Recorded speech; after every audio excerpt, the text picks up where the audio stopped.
اعوذ باللہ من الشیطان اللعین الرجیم بسم اللہ الرحمن الرحیم رب اشرح لی صدری ویسر لی امری واحلل عقدۃ من لسانی یفقہوا قولی ان اللہ وملائکتہ یصلون علی النبی یا ایہا الذین آمنوا صلوا علیہ وسلموا تسلیما۔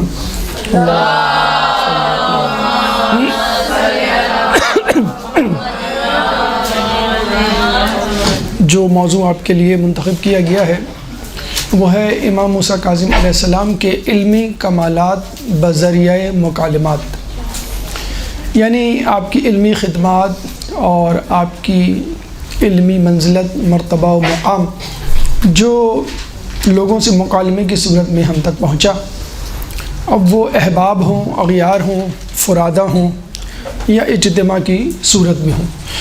آپ کے سامنے انشاءاللہ بتوفیق خداوندی 5 علمی کمالات یا 5 مکالمات پیش کیے جائیں گے، یعنی 5 مرحلوں میں انشاءاللہ ہماری گفتگو محیط ہوگی۔ پہلا مرحلہ یا پہلا مکالمہ ایک شخص سے کہ جس نے آپ سے بہترین عمل کے بارے میں پوچھا۔ دوسرا مرحلہ یا دوسرا مکالمہ ایک گروہ کے ساتھ کہ جس میں آپ نے بہترین علم کی طرف نشاندہی کی، رہنمائی کی۔ تیسرا مرحلہ یا تیسرا مکالمہ ایک عیسائی راہب کے ساتھ کہ جس میں اس نے اشتباہات بہشت کے حوالے سے چند سوالات کیے اور آپ نے اس کے تشفی بخش جواب دیے۔ چوتھا مرحلہ، چوتھا مکالمہ امام ابو حنیفہ سے وہ مکالمہ کہ جس میں آپ نے مسئلہ جبر کے متعلق ان کے ابہام کو دور کیا۔ پانچواں مرحلہ یا پانچواں مکالمہ آپ کا اس زمانے کے بادشاہ ہارون الرشید سے کہ جس میں اس نے آپ سے فرائض دینیہ کے حوالے سے سوال کیا۔ ان 5 مکالمات میں، بلکہ جتنے بھی مکالمات آپ کے اپنے دور میں مختلف لوگوں کے ساتھ ہوئے، نہ صرف یہ کہ اس زمانے کے مسائل اور ان کے حل شامل تھے، بلکہ خود کئی شقیں اس سے نکلتی ہیں اور آج تک کے مسائل بھی ان سے حل ہوتے ہوئے نظر آتے ہیں، اور آج کل کے دور کے حالات اس کی تشریح کرتے ہوئے نظر آتے ہیں۔ تو اس سے پہلے کہ ہم مراحل یا مکالمات کے اوپر گفتگو کریں، چند مقدماتی نکات یا گفتگو کے جس سے آپ کے اذہان اس موضوع کے لیے آمادہ ہوں۔ ایک درود پڑھ دیں محمد والے محمد۔ اللہم صلی علی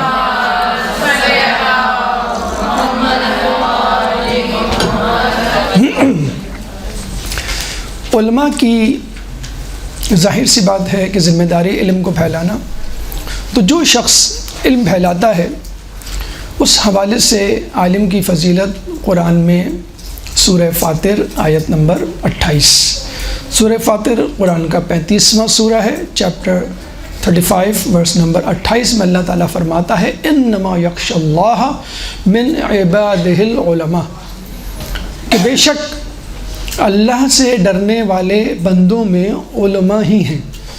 تو اس کا مطلب یہ ہوا کہ انسان کا علم جتنا بڑھے گا اتنا خشیت الہی، خوف الہی اس کے اندر جاگزی ہوگا، اور جتنا خوف الہی اس کے اندر جاگزی ہوگا وہ معرفت الہی اور تزکیہ نفس میں اعلیٰ سے اعلیٰ درجے کا حامل ہوگا۔ پھر اللہ 2 ٹوک الفاظ میں سورہ زمر آیت نمبر 9، سورہ زمر قرآن کا 39واں سورہ ہے، چیپٹر 39 ورس نمبر 9 میں فرماتا ہے هل يستوي الذين يعلمون والذين لا يعلمون، کیا وہ لوگ جن کو علم ہے ان لوگوں کے برابر ہو سکتے ہیں کہ جن کو علم نہیں؟ علماء اور جہلا کبھی برابر نہیں ہو سکتے۔ اب جہلا اپنے جہل سے نکلنے کے لیے کیا کریں؟ اللہ تعالیٰ سورہ نحل آیت نمبر 43، سورہ نحل قرآن کا 16واں سورہ ہے، چیپٹر 16 ورس نمبر 43 میں فرماتا ہے فَاسْأَلُوا أَهْلَ الذِّكْرِ إِن كُنتُمْ لَا تَعْلَمُونَ، اگر تم کو نہیں معلوم تو تم اہل ذکر سے پوچھ لو. اور اہل ذکر سے مراد یہاں پہ اللہ تعالیٰ کے منتخب کردہ نمائندے یعنی رسول اور ان کے اہل بیت ہیں. اگر ہم احادیث مبارکہ کی طرف رخ کریں اور علماء اور علم کی قدر و منزلت کو جاننے کی کوشش کریں تو ہمیں ملتا ہے کہ جب رسول سے پوچھا گیا کہ عالم اور عابد میں کیا فرق ہے یا عالم کی عابد پہ کیا فضیلت ہے، تو رسول نے فرمایا کہ وہی فضیلت جو میری تم سے ادنا ترین شخص پر ہے. یعنی رسول اور رسول کا امتی کون سا امتی؟ جو ادنا ترین امتی ہو. تو بات عالم اور عام آدمی کی نہیں ہو رہی بلکہ عالم اور عابد کی ہو رہی ہے.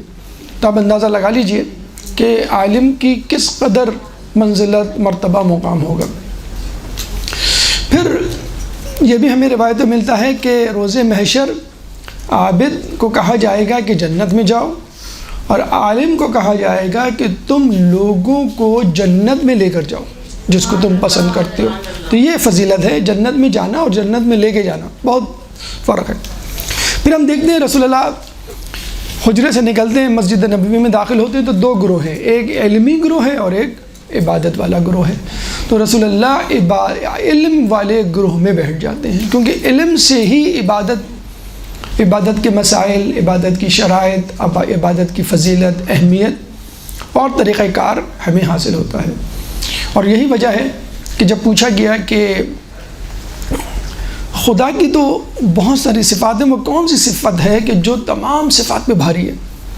یعنی مخلوق کو چھوڑ کر ہم خالق کائنات کی بھی بات کریں تو بتایا گیا علم کی صفت ایک ایسی صفت ہے جو تمام صفات پہ بھاری ہے، کیونکہ باقی صفات بھی علم کی روشنی میں واضح ہوتی ہیں، بیان ہوتی ہیں.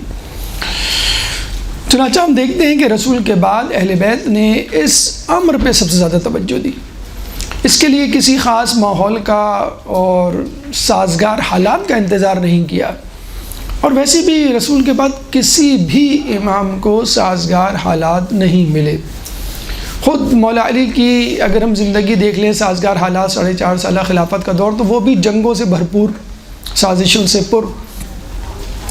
پھر ہم چھٹے امام صادق آل محمد امام جعفر صادق علیہ السلام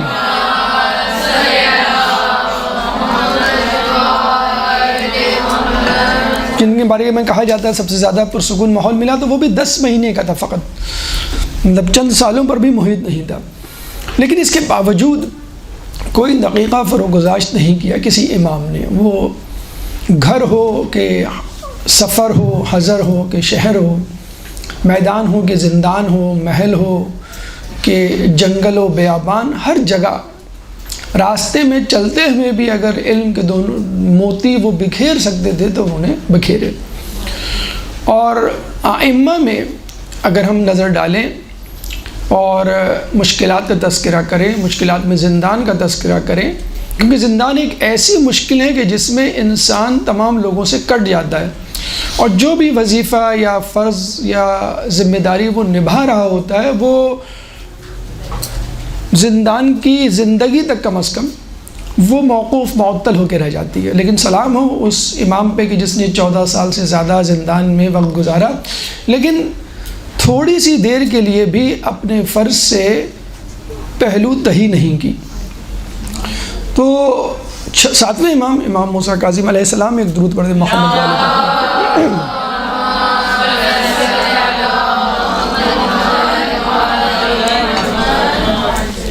زندان کی مشکلات کے باوجود ہر صورت، چاہے وہ اپنے گھر سے زندان کی طرف جا رہے ہیں، محل کی طرف جا رہے ہیں، سفر میں ہیں، روپوش ہیں، جہاں جو بھی ملا اس کو علم کے چشمے سے فیضیاب کیا. اور چشمہ یہ نہیں دیکھتا کہ دوست ہے یا دشمن، محبت کرنے والا ہے یا سازش کرنے والا ہے. تو امام نے احباب و اغیار، دوست و دشمن کی تفریق کیے بغیر علم کے موتی بکھیرے اور اس چراغ کو بجھنے نہیں دیا. آئیے ہم امام کے پہلے علم کمال یا پہلے مکالمے کی طرف چلتے ہیں کہ جو ایک شخص کے سوال سے شروع ہوتا ہے، اور دیکھیے کس بہترین انداز سے امام نے بہترین عمل کا جواب دیا. ایک شخص امام سے پوچھتا ہے کہ بہترین اصول کافی جلد نمبر 2 صفحہ نمبر 38 میں یہ حدیث درج ہے، روایت منقول ہے۔ ایک شخص نے امام سے پوچھا بہترین عمل کیا ہے؟ امام نے جواب دیا بہترین عمل ایمان ہے کہ جس کے بغیر کوئی عمل قبول نہیں کیا جائے گا۔ یعنی آپ جتنی عبادت کر لیں، جتنے اخلاق حسنہ کا مظاہرہ کر لیں، اگر آپ کے اندر ایمان نہیں تو آپ کا کوئی عمل قبول نہیں کیا جائے گا۔ یہی وجہ ہے کہ جب لوگ سوال پوچھتے ہیں اور اشکال ظاہر کرتے ہیں، پریشان ہوتے ہیں کہ بھئی غیر مسلم، غیر شیعہ افراد جو ہے بڑے مہذب ہوتے ہیں، مثلا سچ بولتے ہیں، دیانتدار ہوتے ہیں، غیر ممالک، یہ امریکہ یورپ کے ممالک آپ دیکھ لیجئے، وہاں پہ کرپشن نہیں ہے، جرائم نہیں ہے، بڑے اچھے لوگ ہیں، بڑے کمفرٹیبل فیل کرتے ہیں، مسلمان بھی جاتے ہیں تو کہتے ہیں ہمیں واپس نہیں آنا۔ تو انسان حیران ہوتا ہے، پریشان ہوتا ہے کہ یہاں پہ جو ہے جھوٹ نہیں ہے، بددیانتی نہیں ہے، چوری چکاری نہیں ہے، دیانتداری سے اپنی ڈیوٹی کو انسان انجام دے رہا ہے، تو پھر ان لوگوں کا کیا ہوگا؟ تو واضح طور پہ اللہ تعالیٰ نے یہ اعلان کر دیا ہے، اور اللہ تعالیٰ کا 1,24,000 پیغمبروں کو بھیجنے کا مقصد ہی یہی تھا۔ اگر ہم یہ کہتے ہیں بھئی انسان اپنی عقل سے فیصلہ کر لے، عقل جھوٹ نہیں بولتی، عقل دھوکہ نہیں دیتی، سچ اچھا ہوتا ہے، جھوٹ برا ہوتا ہے، دوسروں پہ ظلم کرنا غلط بات ہے، اور کسی کی مدد کرنا اچھی بات ہے، وغیرہ وغیرہ، علم بہترین صفت ہے، جہالت جو ہے وہ ایک نقص ہے۔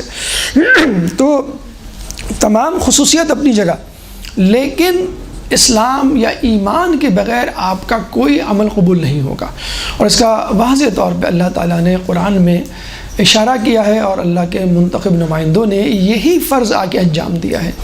ورنہ تو اللہ نے عقل دی تھی، ہم عقل کی بنیاد پر فیصلہ کر لیتے فلاں شخص برا ہے، فلاں شخص جو ہے وہ اچھا ہے۔ 1,24,000 پیغمبروں کو بھیجنا، پھر شریعت لے کر بھیجنا، پھر کتابوں کے ساتھ کچھ لوگوں کو بھیجنا، اس کا مطلب یہ ہے کہ ایک فکس کوڈ آف لائف ہے، رولز ریگولیشنز ہیں، زندگی کے اصول و ضوابط ہیں، قوانین ہیں، حلال و حرام ہے، جو اللہ کا متعین کردہ ہے۔ اس کے مطابق اگر عمل کریں گے تو آپ کے باقی اعمال بھی قبول ہوں گے، اگر اس کے بغیر آپ عمل نہیں کریں گے تو وہ اعمال بھی قبول نہیں ہوں گے۔ اس کے لیے سورہ آل عمران آیت نمبر 19 میں واضح طور پہ اللہ تعالیٰ جو ہے وہ اشارہ کرتا ہے۔ سورہ آل عمران قرآن کا تیسرا سورہ ہے، چیپٹر 3 ورس نمبر 19، ان الدین عند اللہ الاسلام، کہ بے شک دین تو فقط اسلام ہے۔ اب جیسے کچھ لوگوں کے ذہنوں میں آتا ہے کہ بھئی ہم فلاں جگہ گئے تھے، وہاں پہ ہم راہب سے ملے، وہ تو بڑا دیانتدار ہے، بڑا پولائٹ ہے اور بہت عبادت گزار ہے، فلاں سادھو ہندو سے ملے انڈیا میں، وہ تو بہت اچھے لوگ ہیں جسے کہتے ہیں۔ بلکہ راہب اور سادھو کی بات تو چھوڑیں، ایک عام انڈین بھی مل جائے آپ کو، ایک عام کرسچن مل جائے، یہودی مل جائے، اور بہت ہی نیکوکار ہو، بہت ہی اپنے حساب سے وہ دین پہ عمل کرنے والا ہو، اپنے دین پر۔ کچھ لوگوں کے ذہنوں میں یہ بھی کانسیپٹ ہے، اگر ہر مذہب پر عمل کرنے والا اپنے مذہب پر عمل کر رہا ہے تو اس کو نجات مل جائے گی۔ یہ بالکل غلط ہے، کیونکہ اللہ تعالیٰ نے واضح طور پہ کہہ دیا ہے، جیسے کتاب کی مختلف ایڈیشن ہوتے ہیں، مختلف غلطیوں کی تصحیح کر کے کتاب کو دوبارہ چھاپا جاتا ہے، پھر آخری کتاب کے آنے پر کہا جاتا ہے بھئی اس کتاب سے ایگزام لیا جائے گا۔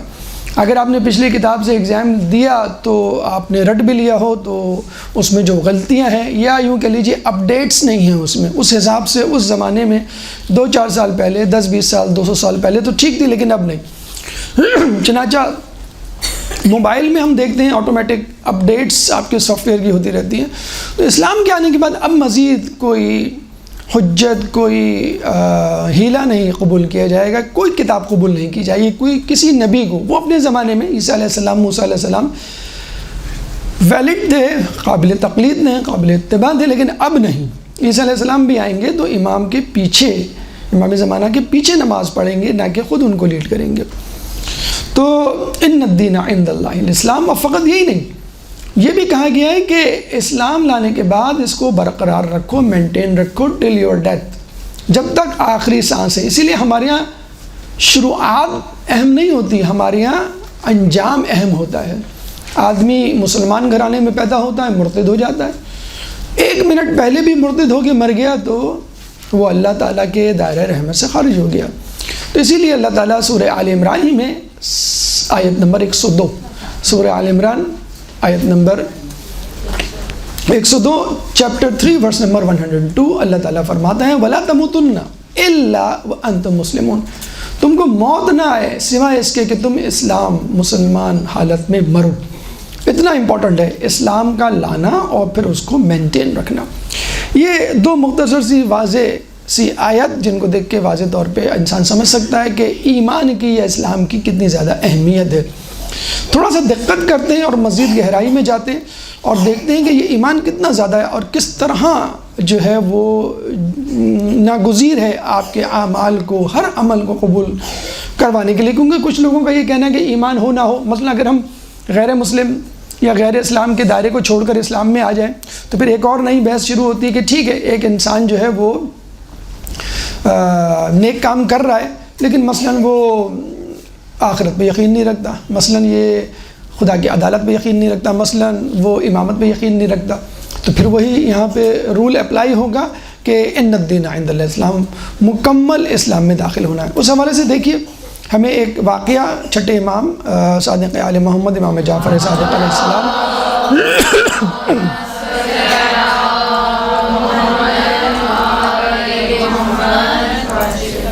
کسی نے ان تک کسی شخص کے تقوی کی اور پارسائی کی تعریفیں کی، اور جب بہت لوگوں نے اس کی گواہی دی تو امام نے کہا چلو میں خود جا کے دیکھتا ہوں وہ کیسا شخص ہے۔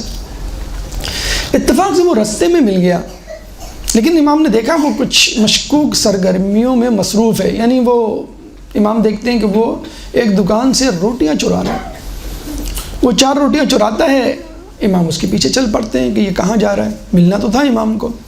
راستے میں بیٹھے ہوئے ایک فقیر کو وہ 4 روٹیاں دے دیتا ہے، پھر آگے چل پڑتا ہے تو امام اس کو پیچھے سے آواز دیتے ہیں، وہ مڑتا ہے، امام کہتے ہیں کہ میں نے تو تیری بڑی تعریف سنی تھی پارسائی کی، زہد کی، تقوی کی، لیکن تو یہ کیا کر رہا ہے؟ تو امام نے کہا میں نے کیا کیا؟ تو امام نے بتلایا کہ تو نے کیا کیا، چوری کی اور اس طرح لوگوں کو دے رہا ہے۔ تو اس نے کہا کہ آپ نے قرآن نہیں پڑھا؟ اللہ تعالیٰ قرآن میں دیکھیں یہ ان لوگوں کے لیے بھی پیغام ہے جو قرآن پڑھ کر ترجمہ کر کے اپنے تئیں بغیر کسی مینٹور، بغیر کسی ٹیچر، بغیر کسی مفسر کے دعویٰ کرنے لگتے ہیں، سپرفیشل جو اس کی میننگ ہوتی ہے ترجمے کے ساتھ، بس وہ کہتے ہیں بس یہی ترجمہ ہے۔ آج کل یہ بہت زیادہ ٹرینڈ نکلا ہوا ہے لوگوں میں۔ تو دیکھیں اس نے کیا کہا اور پھر امام نے کس طرح اس کی کریکشن کی۔ اس نے کہا دیکھیے اللہ تعالیٰ قرآن میں فرماتا ہے کہ میں ایک کے بدلے 10 دوں گا، ایک نیکی کے بدلے 10 نیکیوں کا اجر دوں گا، اور اگر ایک گناہ ہوگا تو بس اس کا ایک ہی جو ہے عذاب، یا ایک گناہ کے بدلے میں ایک گناہ کا عذاب ہی اللہ تعالیٰ دے گا۔ سورہ انعام آیت نمبر 160، سورہ انعام قرآن کا 6 سورہ ہے، چیپٹر 6 ورس نمبر 160۔ من جاء بالحسنۃ فلہ عشر امثالها ومن جاء بالسیئۃ فلا یجزی الا مثلها۔ اگر کوئی ایک نیکی لے کر آئے گا تو ہم اس کے بدلے میں 10 نیکیوں کا صلہ دیں گے، اور اگر کوئی ایک گناہ لے کر آئے گا تو بس وہ ایک گناہ ہی شمار کیا جائے گا۔ اب وہ امام کو نعوذ باللہ پڑھانے لگا، سمجھانے لگا کہ دیکھیں میں نے 4 روٹیاں چرائیں تو 4 گناہ میرے کھاتے میں لکھے گئے اعمال نامے میں، لیکن میں نے جب 4 روٹیاں صدقہ کی تو 4 ضرب 10 40 نیکیاں، تو 40 نیکیوں میں سے 4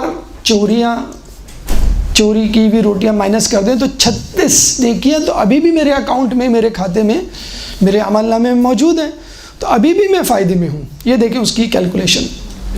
اب امام کی باری تھی، امام نے کہا تو نے قرآن نہیں پڑھا، یعنی اس نے نعوذ باللہ پہلے امام سے کہا آپ نے قرآن نہیں پڑھا، قرآن میں یہ لکھا ہے۔ دیکھیں رسول اللہ اسی لیے کہہ کے گئے تھے کہ انی تارک فیکم الثقلین، 2 گراں قدر قرآن اور اہل بیت۔ اہل بیت کی غیر موجودگی میں اپنی قیاسی صلاحیتوں کو استعمال کرتے ہوئے انسان جب قرآن پڑھتا ہے تو پھر یہی نتیجہ نکلتا ہے، تو وہ ہوائے نفس کے طور پہ بس وہی قرآن وہی حصہ پڑھتا ہے جو اس کے مطلب کا ہوتا ہے، یہود و نصارہ کے علماء کی طرح۔ تو امام نے کہا تو نے قرآن نہیں پڑھا۔ پھر امام نے سورہ مائدہ آیت نمبر 27، سورہ مائدہ قرآن کا 5واں سورہ ہے، چیپٹر 5 ورس نمبر 27 کی تلاوت کی، انما یتقبل اللہ من المتقین، کہ اللہ فقط متقیوں سے اعمال قبول کرتا ہے۔ متقی یعنی تقوی کے حامل افراد، گناہ نہ کرنے والے، گناہ سے بچنے والے۔ اب یہاں پر یہ سوال پیدا ہوتا ہے کہ اچھا اب یہاں پہ بالکل بات کلیئر ہو جانی چاہیے کہ وہ جو چور تھا، جو اپنی چوری پہ مصر تھا، ڈھٹائی سے اپنے گناہ پہ جاری و ساری تھا، اس کا انفاق فی سبیل اللہ قبول نہیں کیا جائے گا. جیسے کچھ لوگ ہوتے ہیں نا بھائی، کرپشن کر رہے ہیں، چوری ڈکیتی کر رہے ہیں اور یتیم خانوں میں بھی دے رہے ہیں، مدرسوں میں بھی دے رہے ہیں. حدیث رسول ہے کہ اللہ تعالیٰ اس دین کی خدمت فاسق و فاجر سے بھی کرواتا ہے.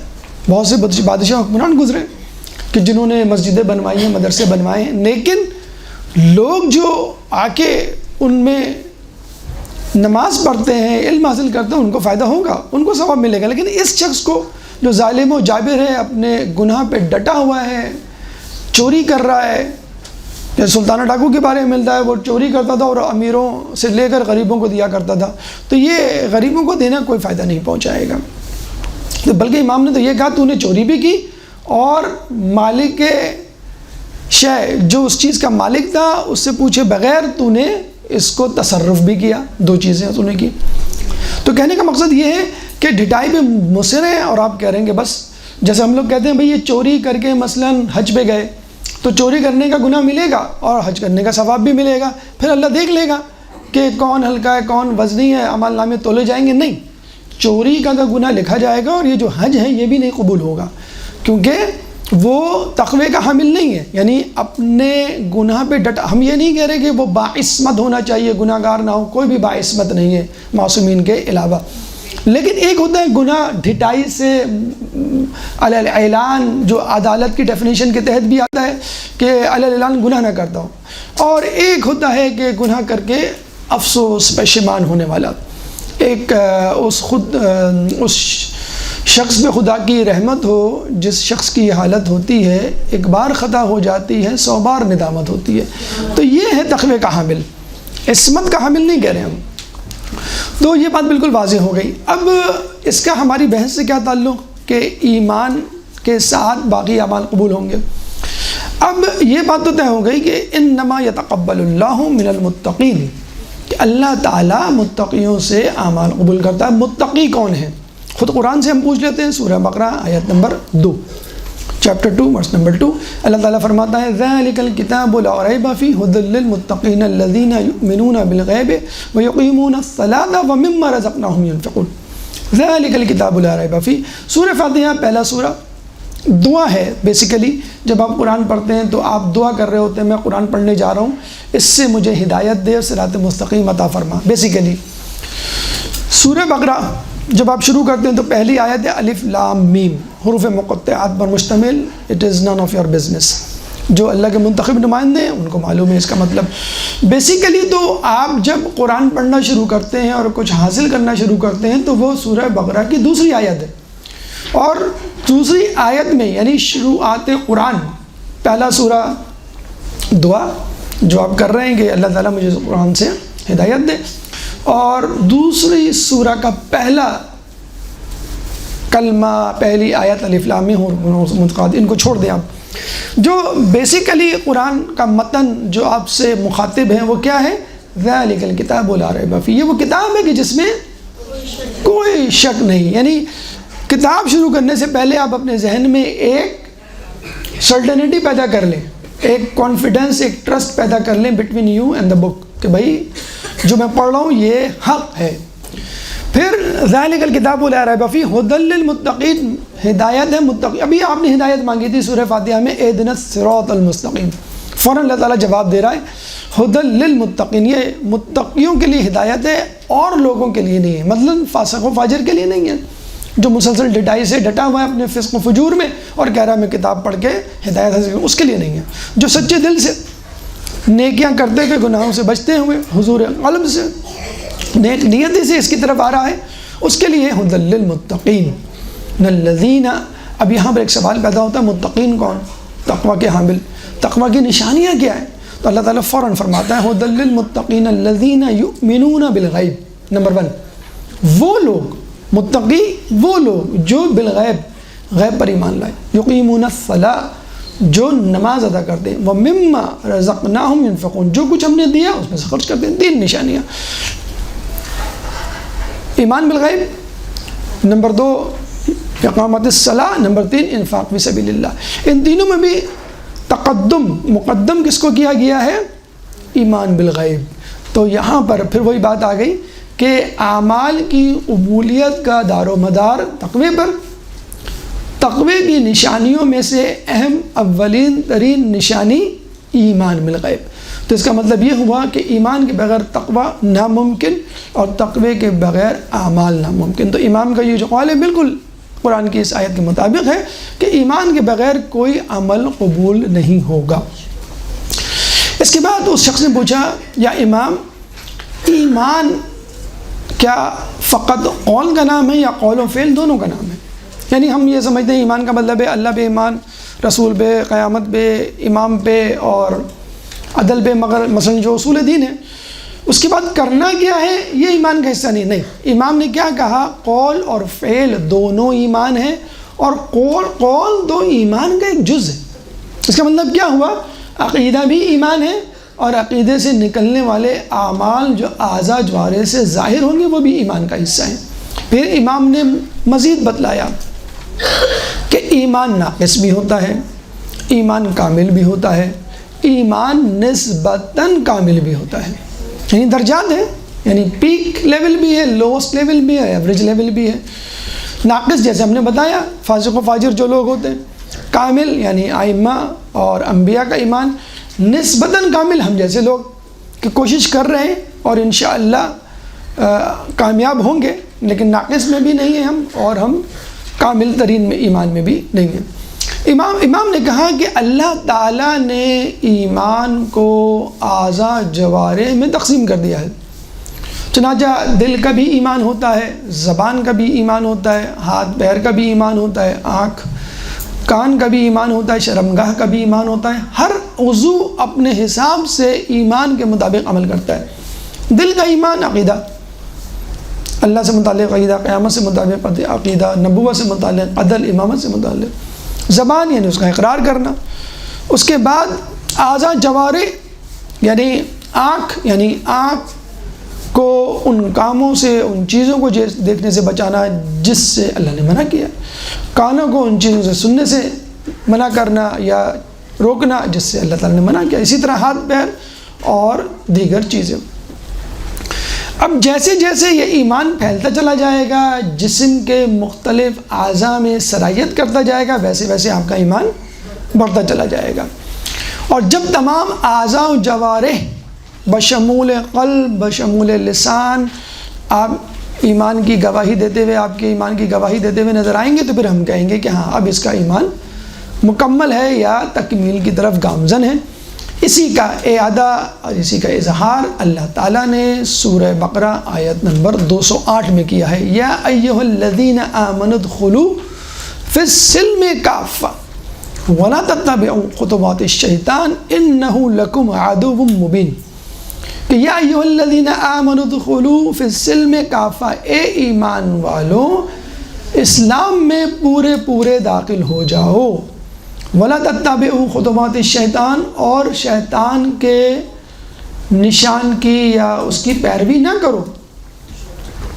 انہ لکم عدو مبین، بے شک وہ تمہارا کھلا دشمن ہے.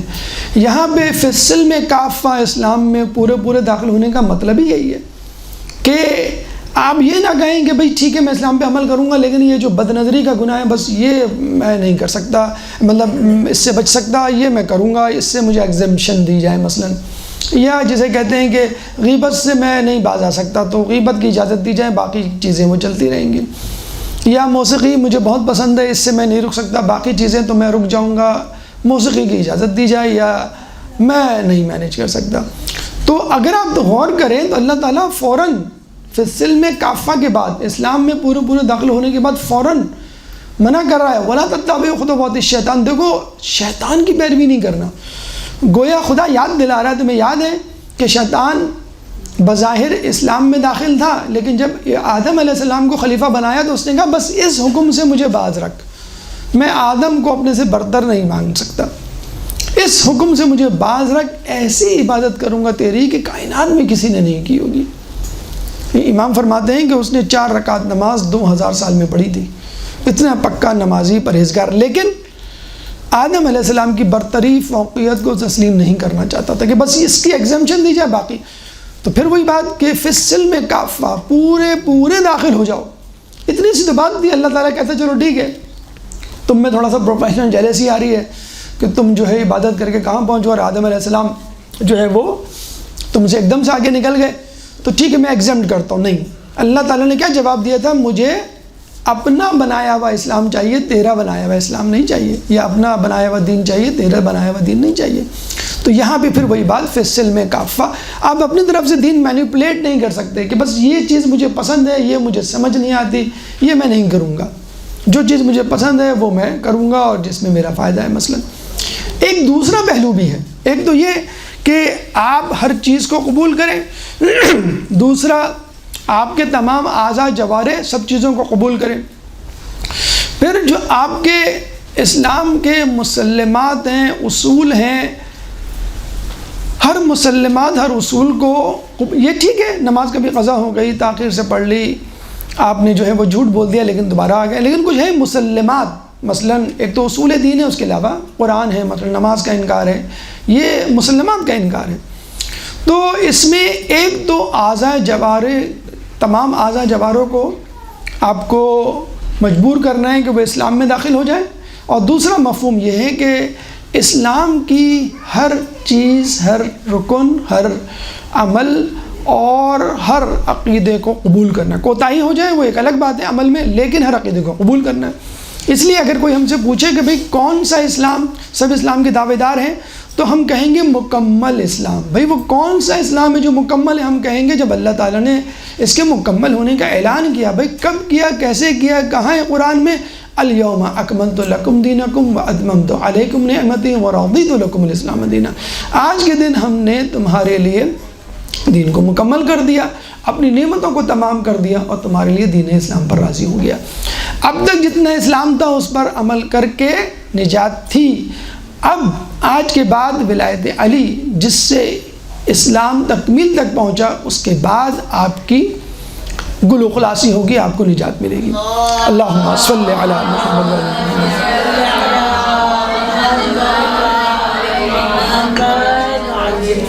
تو بہترین عمل امام نے واضح طور پہ بتلا دیا، ایمان۔ ان الدین عند اللہ الاسلام۔ کون سا ایمان؟ الیوم اکملت والا ایمان، نمبر 1۔ نمبر 2، تمام اعضاء جوارح۔ یہ نہیں کہ بھئی یہ میرا ویک پوائنٹ ہے، یہ میری کمزوری ہے، بس اس کو آپ چھوڑ دیں، باقی چیزیں میں کر لوں گا، اس کی کوئی ریپلیسمنٹ، کوئی فائن، کوئی جرمانہ نہیں، یہ قبول نہیں ہوگا، تمام چیزیں کو کرنا ہوگا۔ اب آئیے دوسرے مرحلے اور دوسرے مکالمے کی طرف، جس میں امام نے بہترین علم کی طرف نشاندہی کی۔ امام مسجد نبوی میں داخل ہوتے ہیں، دیکھتے ہیں ایک شخص ہے جس کے گرد لوگ جمع ہیں، بڑا عزت و تکریم سے اس سے برتاؤ کر رہے ہیں۔ امام نے پوچھا یہ کون ہے؟ تو بتایا گیا کہ یہ ماہر انصاب، ماہر حسب و نسب ہے، جو عرب کے واقعات اور حادثات کی مکمل خبر رکھتا ہے۔ یعنی یوں سمجھ لیں عرب ہسٹری میں وہ PhD تھا، پلس شجرہ نسب میں اسپیشلسٹ بھی تھا۔ تو امام نے واضح طور پہ کہا کہ دیکھو یہ علم مفید ہے، لیکن اس کا نہ جاننا مضر نہیں۔ جیسے ہم آج کے دور میں مثال لیں گے، میڈیکل ہے، انجینئرنگ ہے، IT ہے، کمپیوٹر پروگرامنگ ہے، بزنس ہے، بہت ساری فیلڈز ہیں۔ اب ایک آدمی ڈاکٹر بنتا ہے تو اس کا مطلب یہ نہیں ہے کہ بھئی اس نے انجینئرنگ نہیں کی تو اس نے کوئی گناہ کر لیا۔ انجینئر بنتا ہے تو بھئی آپ کہیں گے تو نے میڈیکل کیوں نہیں کیا؟ تو it's up to your choice, آپ کا انکلائنیشن جس طرف ہے ٹھیک ہے آپ اس طرف جائیں، لیکن یہ جو ہے نا دین کا علم یہ سب سے اہم ہے، اس کے بعد پھر آپ کی مرضی ہے۔ تو امام نے کہا کہ اس علم کا جاننا مفید تو ہے لیکن نہ جاننا مضر نہیں۔ جیسے بہت سارے علوم ہیں دنیاوی، یونیورسٹی میں، کالجز میں، آن لائن آپ پڑھتے ہیں، ٹھیک ہے آپ کے لیے مفید ہے، لیکن اگر آپ نہیں جانیں گے تو کیا مطلب؟ اللہ تعالیٰ قیامت میں آپ سے پوچھے گا آپ نے میڈیکل کی، انجینئرنگ کی، IT کی، فلاں آپ نے کیوں نہیں لی؟ ہاں دین کے بارے میں پوچھے گا۔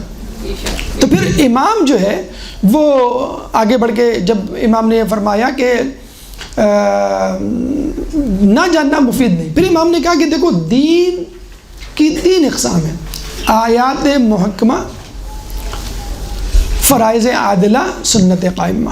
اچھا اس شخص کی 3 خصوصیت بتائی تھی انہوں نے، ان لوگوں نے، کہ جہاں لوگ بیٹھے ہوئے تھے کہ یہ حسب و نسب کا جاننے والا ہے ماشاءاللہ، نمبر 2 حادثات، نمبر 3 واقعات، جو عرب تاریخ میں رونما ہوئے. تو امام نے کہا دیکھو آیات محکمہ، نمبر 2 فرائض عدلہ.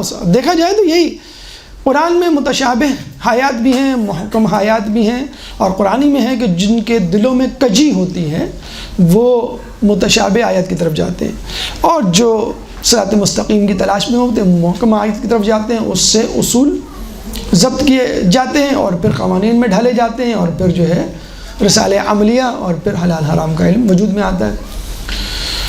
یعنی ہمیں فرائض عادلہ کے بارے میں پتہ چلتا ہے کہ ہمیں کیا کرنا ہے. نمبر 3 پر سنت قائمہ، یعنی استحباب، مستحب، مباح چیزیں کہ جن کو ہم استحباب میں تبدیل کر سکتے ہیں. پھر امام نے کہا کہ حقیقی علم 4 ہیں. نمبر 1 توحید الہی یعنی معرفت الہی. نمبر 2 احسان الہی. نمبر 3 چاہت الہی.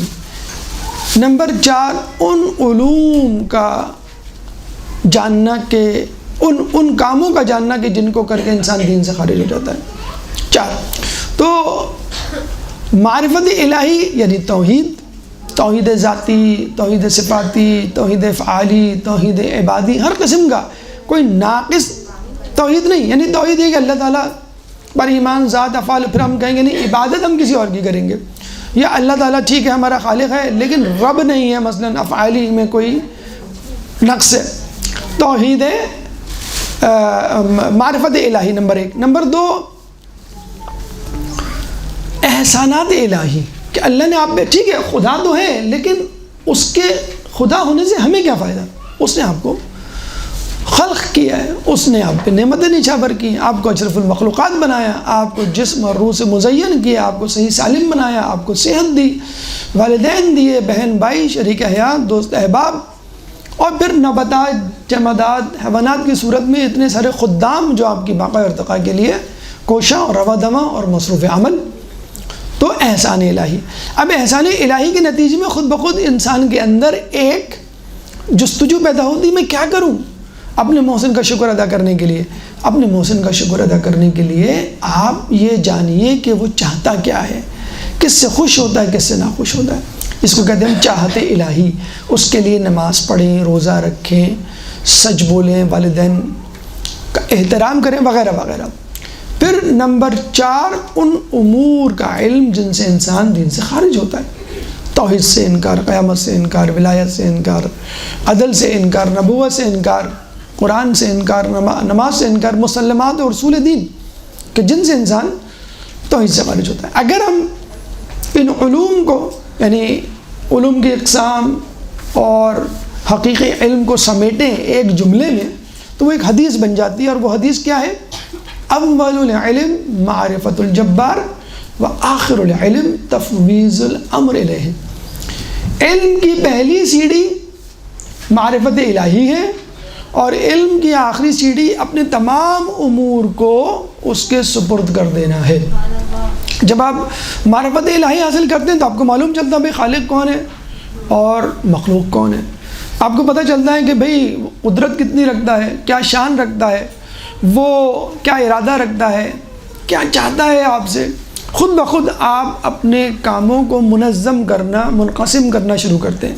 آپ کہتے ہیں بھئی یہ ڈوز ہیں، یہ ڈونٹس ہیں، ٹو بی اور ناٹ ٹو بی، یہ کرنے کے کام ہے، یہ نہ کرنے کے کام ہے، یہ حلال ہے، یہ حرام ہے، مجھے ان سے بچنا ہے اور ان کو کرنا ہے. تو پہلی سیڑھی توحید الہی. توحید الہی کے بعد خود بخود عدالت، نبوت، امامت، قیامت، نماز، روزہ، زکوٰۃ، حج، ہر چیز توحید سے ہی پھوٹتی ہے. جب خدا ہوگا تو وہ نبی بھی بھیجے گا، جب نبی آئے گا تو امام ہوگا، خدا ہوگا تو وہ عدالت سے بھی کام لے گا، اور پھر قیامت میں بھی انصاف کا ترازو جو ہے ہوگا جو آپ کے اعمال کو تولے گا. بس اہم پیغام امام کی اس گفتگو سے یہ ملتا ہے کہ انسان کالج، یونیورسٹی، جدید علوم سے بلا شبہ اپنے آپ کو، دیکھیں امام نے منع تو نہیں کیا نا اس کو کہ یہ تم فورم علم حسب نسب چھوڑ دو اور یہ شجرہ نسب، یہ وہ فضول. آپ کو معلوم ہے کہ جو عرب تھے وہ انسانوں تو کیا گھوڑوں تک کا شجرہ نسب یاد رکھتے تھے کہ یہ گھوڑا ابن فلاں گھوڑا، ابن فلاں گھوڑا، یعنی گھوڑوں کے نام بھی ہوتے تھے اور اس کا باپ. گھوڑوں کا جب شجرہ نسب یاد رکھتے تھے تو وہ انسانوں کا شجرہ نسب کیوں یاد رکھیں گے. انسانوں میں انسان کے چہرے سے بتا دیا کرتے تھے کہ یہ فلاں کا بیٹا ہے، اس کا پردادا فلاں تھا، یعنی چہرہ شناسی جسے کہتے ہیں۔ چلے چہرے شناسی میں تو عام لوگ بھی ماہر ہوتے ہیں اور بتا دیتے ہیں بھئی اس کی ناک جو ہے وہ امی پہ گئی ہے، یا آنکھیں جو ہے پھپھی پہ گئی ہیں، وغیرہ وغیرہ۔ وہ لوگوں کے قدموں کے نشان سے بتا دیا کرتے تھے کہ یہ فلاں آدمی کا نقش وہ قدم کا نشان ہے۔ جب رسول ہجرت کے لیے گئے تھے تو مکے میں ظاہر سی بات ہے لوگ تو دن بھر آتے تھے جاتے تھے، وہ تو سینٹر آف ایکٹیویٹی تھا، عبادت کے حوالے سے تمام مذاہب کے لوگ آتے تھے، تو جانے والے قدم بہت سارے تھے اور مختلف ڈائریکشن میں تھے۔ تو باقاعدہ ایک ماہر نشان قدم کو بلایا گیا، اس میں بتایا گیا اس میں محمد کے قدم کا نشان کون سا ہے، تو اس نے بتایا یہ ہے، اور پھر یہ جو ہے غار ثور کی طرف مثلاً جا رہا ہے، تو قدموں کے نشان سے بتا لیا کرتے تھے۔ آج کل بھی بہت سارے علوم آ گئے جس سے ہماری زندگی یہ بات طے ہے، جیسے یہ اے سی ہے، یہ مائک ہے، میڈیکل کا علم ہے، انجینئرنگ، کمپیوٹر کا، بلا شبہ اس میں کوئی قباحت نہیں کہ اس سے سیکھنے سے ہماری زندگی آسان ہو گئی، اور آج کل کے دور میں آج کل کے علوم پر توجہ دینی ضروری ہے۔ مولانا علی کا قول ہے کہ اپنے بچوں کو ان کے زمانے کا علم سکھاؤ، کیونکہ وہ تمہارے نہیں اپنے زمانے کے لیے پیدا کیے گئے۔ لیکن ہم یہ بھی نہیں کہہ سکتے جو کمپیوٹر انجینئرنگ مثلاً آج کل کی MBBS یا IT یا ای کامرس نہیں جانتا وہ جہنم میں جائے گا، مثلاً 200 سال پہلے یہ چیزیں نہیں تھیں، جس کا مطلب کیا ہوا، یہ اچھا امام نے بھی کہا یہ فضل ہے، فضل یعنی یہ تمہاری ٹپ کہہ لیں یا تمہارا جو ہے وہ ایک ایکسٹرا بونس پوائنٹ کہہ لیں، لیکن اصل علم یہی ہے، معرفت الہی، احسان الہی، چاہت الہی، اور ان امور کا علم جس سے انسان دنیا سے خارج ہوتا ہے۔ تو یہاں پہ ایک پیغام ہمیں ملتا ہے کہ دنیاوی علوم میں جتنی کوشش کرنی ہے کرے، لیکن دین کے علوم میں بھی، بلکہ دیکھا جائے تو جملہ یہ ہونا چاہیے کہ دین کے علوم میں جتنی کوشش کرنی ہے کریں، دنیاوی علوم بھی سیکھ لیں۔ اگر ہم کیا کہتے ہیں بھئی دین دنیا کا علم حاصل کرو، لیکن تھوڑا بہت ذرا دین بھی دیکھ لو، یعنی ویکینڈز پہ سیٹرڈے سنڈے مدرسے چلے جاؤ، یا ایک آدھ گھنٹہ آدھا گھنٹہ نکال کر۔ ہمارا رویہ کیا ہے بھئی یہ ماشاءاللہ یہ بہت اچھا ذہین لڑکا، اس کو میں ڈاکٹر بناؤں گا، یہ جو ہے لڑکی بہت ذہین ہے، کمپیوٹر کی بہت IT پروفیشنل، یہ جو ہے سمجھ میں نہیں آتا یہ کیا کرے گا، یہ بس ایسے ہی بیٹھا رہتا ہے، ہر کام خراب کرتا ہے، اس کو میں سوچ رہا ہوں مدرسے میں ڈال دوں۔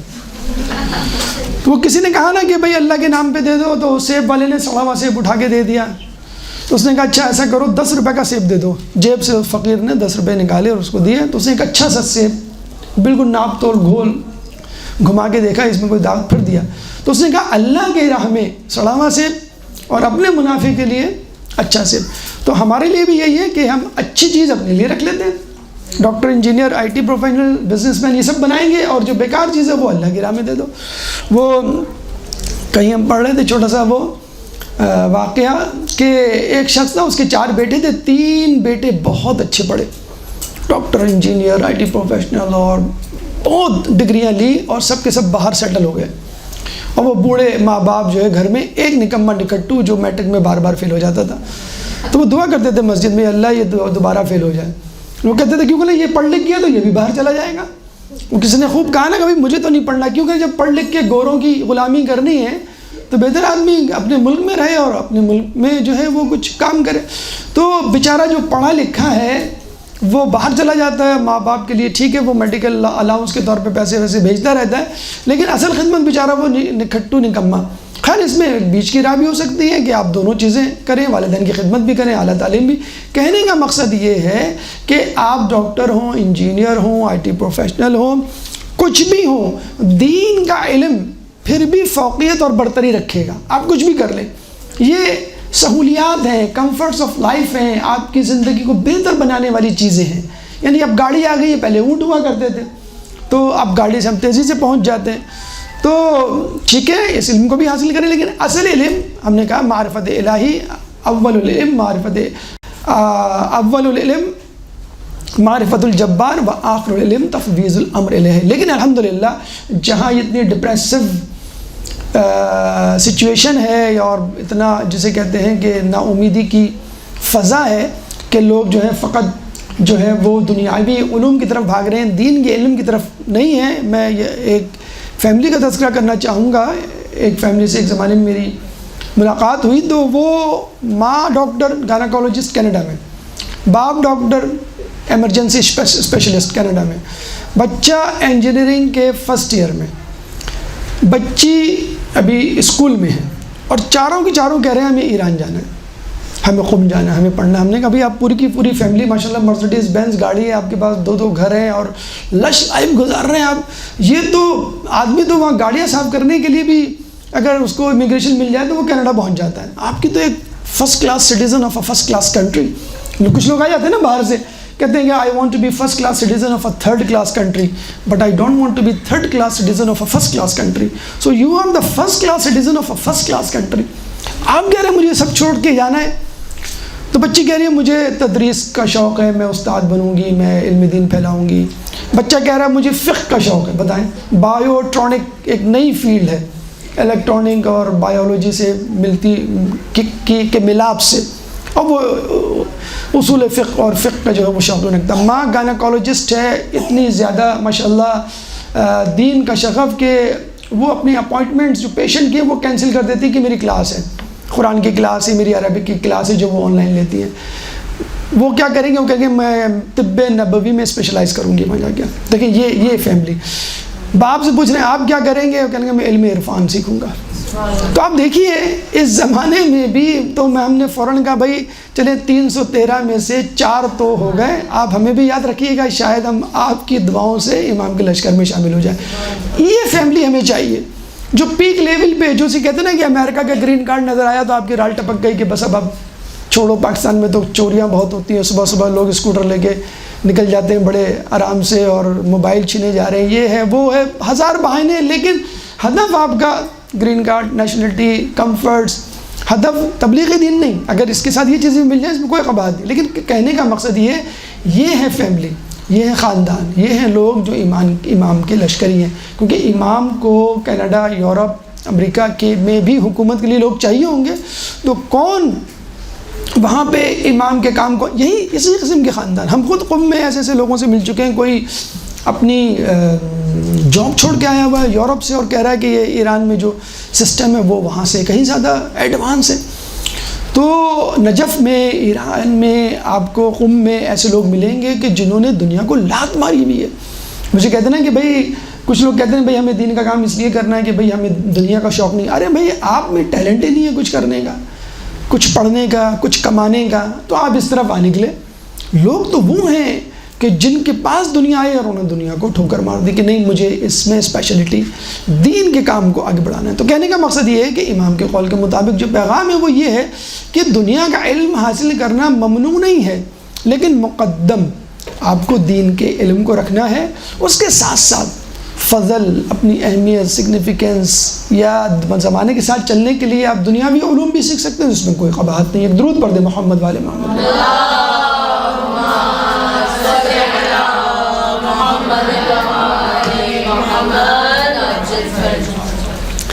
تیسرا مکالمہ عیسائی راہب کے ساتھ اشتباہات بہشت، اس کو جنت کے حوالے سے کچھ ڈاؤٹس تھے وہ امام نے دور کیا۔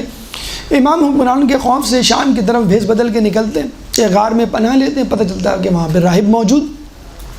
اس راہب کے بارے میں پتہ چلتا ہے کہ وہ سال میں ایک مرتبہ باہر نکلتا ہے اور ایک وعظ دیتا ہے، اسپیچ دیتا ہے، پورے سال میں ایک مرتبہ۔ تو آپ اندازہ لگا لیجئے کہ وہ سال بھر کتنا تفکر و تدبر و مطالعہ کرتا ہوگا، پھر جا کے لوگوں کو بتاتا ہوگا۔ امام سے ملا تو امام سے پوچھا کہ آپ مسافر ہیں؟ امام نے کہا میں مسافر۔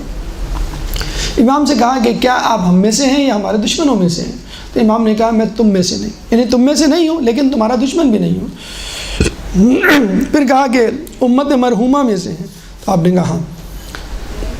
امت مرحومہ یعنی جس پر رحمت کی گئی ہو، مؤنث، اس میں مفعول کا صیغہ ہے مرحومتن، مرحومن جو ہے وہ مذکر کے لیے اور مؤنث کے لیے امت مرحومہ یعنی جس پہ رحمت کی گئی ہو۔ آپ نے کہا میں امت مرحومہ میں سے ہوں۔ پھر اس نے کہا کہ آپ عالم ہیں یا جاہل ہیں؟ تو امام نے کہا میں جاہل نہیں۔ دیکھیں یہ امام کی تواضع انکساری تھی۔ امام تو کہہ سکتے تھے مجھ سے زیادہ علم کس کو ہوگا؟ ہمارا امام علم ہی کیا، اپنی ہر فضیلت میں تمام لوگوں پر مقدم ہوتا ہے۔ فوقیت رکھتا ہے. لیکن امام نے توازن کے ساری کا مظاہرہ کیا. کیا کہا کہ میں جاہل نہیں ہوں. تو اس نے کہا اچھا ٹھیک ہے، میرے پاس جنت سے متعلق کچھ اشتباہات ہیں، آپ دور کر سکتے ہیں، آپ جواب دے سکتے ہیں. امام نے کہا پوچھو. تو اس نے کہا ہمارے مطابق طوبہ جنت کا وہ درخت ہے جو عیسیٰ علیہ السلام کے گھر میں ہے جنت میں، اور اس کی شاخیں بھی ظاہر سی بات ہے پر جنت میں ہوں گی. لیکن آپ کے عقیدے کے مطابق درخت طوبہ کی جڑ رسول کے گھر یعنی زمین میں ہے اور اس کی شاخیں جنت میں، یہ کیسے ممکن؟ ایک چیز زمین پر ہو اور اس کی شاخیں یا اس کا دوسرا حصہ یا اس سے استفادہ آسمان والے کریں. تو امام نے کہا یہ تو بہت آسان سا ہے، سورج آسمانوں میں ہوتا ہے لیکن استفادہ دنیا والے زمین والے کر رہے ہوتے ہیں. پھر اس نے کہا کہ اللہ تعالیٰ نے جنت میں ظل ممدود، ظل یعنی سایہ اور ممدود یعنی کھینچا، اسپریڈ ہوا پھیلا ہوا سایہ. تو یہ کون سا سایہ جنت میں؟ کیونکہ لا شمس ولا زمہریرہ، جنت میں نہ دھوپ اس کی تپش ہوگی نہ اندھیرا ہوگا، لیکن سایہ یہ کیسا سایہ؟ تو امام نے کہا یہ طلوع آفتاب سے پہلے کا وقت ہے. اور یہ روایتوں میں بھی ہمیں ملتا ہے کہ جنت میں جو وقت ہوگا وہ فجر کے بعد طلوع آفتاب سے پہلے کا. جو سحر خیز لوگ ہیں وہ اچھی طرح جانتے ہوں گے، بہت ہی خوبصورت اور بہت ہی پرفریب منظر ہوتا ہے ماہ رمضان میں سحری کے وقت. اکثر جو ہے لوگ اس سے استفادہ کرتے ہیں، آج کل چور لوگ استفادہ کرتے ہیں صبح صبح لوگوں کی گاڑیاں اور یہ اسکوٹریں چرانے کا. بہرحال اچھا یہ بھی عجیب بات ہے کہ روزی میں برکت ہوتی ہے کہتے ہیں جو صبح اٹھتا ہے، تو ہو سکتا ہے چوروں نے کچھ اور مقصد اس کا لے لیا ہو. تو امام نے کہا یہ وہ وقت ہوگا. اچھا آپ دیکھ لیں ہر وقت میں کچھ نہ کچھ جو ہے وہ مائنس پوائنٹ ہے. اگر پلس ہے مطلب رات میں ٹھیک ہے ٹھنڈک ہوتی ہے لیکن اندھیرا ہوتا ہے، دن میں روشنی ہوتی ہے لیکن دھوپ ہوتی ہے. لیکن صبح کا وقت چاہے وہ گرمی کا ہو چاہے سردی کا ہو، ایک عجیب خوبصورتی اور پرفضا ماحول ہوتا ہے. میڈیکل پوائنٹ آف ویو سے بھی کہا جاتا ہے کہ آکسیجن میکسیمم ہوتی ہے. ابھی کرونا کرائسس کے اس دور میں یہ بات اور زیادہ لوگوں کو معلوم ہوئی اور اویئرنیس بڑھی کہ میکسیمم آکسیجن ہوتی ہے اور منیمم پولیوشن ہوتی ہے. تو میڈیکل پوائنٹ آف ویو سے بھی اور شریعت کے حوالے سے بھی صبح کا وقت بہترین ہے اور اللہ تعالیٰ نے اسی وقت کو جنت کے لیے منتخب کیا. پھر عیسائی نے پوچھا کہ ہم نے سنا ہے کہ جنت میں کھانا کھانے سے کم نہیں ہوگا، یہ کیسے ممکن ہے؟ ایک آدمی ایک چیز کھائے اور استفادہ کرے اور وہ کم نہ ہو. تو امام نے کہا دنیا میں اس کی مثال چراغ کی سی ہے، جتنے لوگ اس سے استفادہ کریں گے چراغ کم نہیں ہوگا. یعنی یہ کھانے کی کوئی ڈش نہیں ہے، اگر 2 کھائیں گے تو ٹھیک ہے پیٹ بھر جائے گا، 4 کھائیں گے تو کم پڑ جائے گا، مثلا جلدی ختم ہو جائے گا کھانا. تو جنت کا کھانا مثل چراغ ہے، جتنے لوگ یا ایک آدمی جتنا کھائے وہ کم نہیں ہوگا. آج کل کے دور میں آپ مثال لے سکتے ہیں، آپ کی جو ای میل مثلا یا واٹس ایپ میسیجز آپ بھیجتے ہیں 257 ایک گروپ میں ہیں، آپ نے ایک میسیج بھیجا، وہ میسیج آپ کے پاس بھی موجود ہے، 257 لوگوں کو بھی پہنچ گیا. تو عین ممکن ہے کہ ایک چیز پھیلے، لوگ استفادہ کریں اور وہ مینٹین رہے. پھر اس نے پوچھا کہ میں نے سنا ہے کہ جنت میں لوگ کھائے پیئیں گے تو لیکن بول و براز پیشاب پخانہ نجاست نہیں ہوگی وہاں پہ، یہ کیسے ممکن ہے؟ تو امام نے کہا کہ دیکھو دوران حمل بچہ کھاتا پیتا ہے 9 مہینے لیکن بول و براز پیشاب پخانہ نہیں ہوتا اس کا. آج کل کے دور میں اس کی مثال آپ دیکھ لیجئے، ری سائیکلنگ ہم کہتے ہیں. ہمارے ہاں تو پورا شہری کوڑے دان ہے، جو چیز جب چاہے ہم پھینک دیں. گندی گلی ہم نے بنائی ہوئی ہے جس میں عورتیں جو ہیں اپنے بال اور بچے جو ہیں وہ اپنا پیمپر اور بڑے جو ہیں وہ اپنے ناکارہ چیزیں جو بھی ہیں وہ پھینک دیں. تو انگلینڈ میں باقاعدہ 3 باکسز ہوتے ہیں، انگلینڈ، یورپ، امریکہ، کینیڈا میں، یلو، گرین اور ریڈ جسے کہتے ہیں. ایک میں کچن کا گاربیج ہوگا، ایک میں ڈرائنگ روم اور دیگر کمروں کا، اور ایک میں جیسے آپ کا تھرموپول ہے، پلاسٹک ہے، باکس وغیرہ، اور اسی حساب سے وہ یوٹیلائز یا ریسائیکل ہوتے ہیں. اگر آپ نے کچن کا جو ہے سامان کسی اور باکس میں ڈال دیا تو آپ کے اوپر فائن لگے گا، یعنی کوڑا غلط جگہ ڈالنے پر بھی جو ہے وہ وہاں پہ فائن لگتا ہے. تو ریسائیکلنگ یعنی جو کچھ آپ ضائع کر رہے ہیں وہ بھی استعمال ہو رہی ہے. یہ بھی ہم نے سنا ہے کہ ابھی ریفرنس مجھے یاد نہیں کہ جنت میں کھانا کھانے کے بعد آپ ایک ڈکار لیں گے. تو آپ نے دیکھا ہوگا ڈکار لینے کے بعد کچھ لوگ بوتل کولڈ ڈرنک فزی ڈرنک پیتے ہی اس لیے کہ ڈکار آئے اور جو ہے وہ ہلکا ہو جائے معاملہ.